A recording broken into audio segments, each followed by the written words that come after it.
বুঝলে, দোষ আর ভুল হচ্ছে অনেকটা পিঠের মতন, শুধু অন্যেরটা দেখা যায়, নিজেরটা না। বেশিরভাগ মানুষ কেন দুঃখী বলো তো? কারণ তাদের আশেপাশের মানুষ, তাদের রিলেটিভস, তাদের ফ্রেন্ডস তাদের থেকে বেশি সাকসেসফুল। আমাদের কাছে কি নেই সেটা নিয়ে আমাদের আফসোস হয় না, আমাদের আফসোস হয় অন্যদের কাছে কি আছে সেটা নিয়ে আমরা বেশি দুঃখ পাই। যেই মানুষটার জন্য তুমি তোমার কাজকর্ম বাদ দিয়ে সবসময় অ্যাভেলেবেল থাকবে, সেই মানুষটা কোনোদিনও তোমার ভ্যালু বুঝতে পারবে না। Health is wealth. টাকা পয়সা থেকেও শরীর বেশি ইম্পর্টেন্ট, কারণ যদি শরীর থাকে টাকা পয়সা তুমি ইজিলি কামিয়ে নিতে পারবে। কিন্তু যদি শরীর খারাপ হয়ে যায়, যতই টাকা পয়সা থাক না কেন, সে শরীরটা কিন্তু তুমি আগের মতন করতে পারবে না। এইটুকুনি ছোট্ট এক ফোঁটা জলের মতন আমাদের জীবন।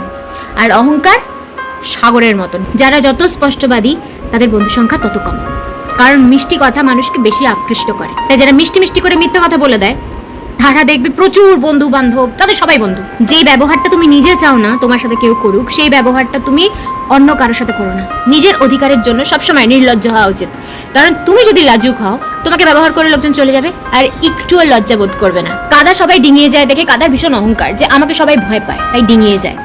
অ্যাকচুয়ালি কি বলতো, মূর্খদের সাথে তর্ক না করাই ভালো, তাহলে কাদা তোমার গায়ে ছিটবে। যদি দিতে হয় তাহলে কারোর সাথ দাও, কারোর সঙ্গ দাও, কারণ ধোকা তো আজকাল সবাই দেয়। আমিই ঠিক, বাকি সবাই ভুল, এইটা ভাবা আমাদের সব থেকে বড় ভুল। আমি শক্তিশালী, আমি বুদ্ধিমান, এটা আত্মবিশ্বাস।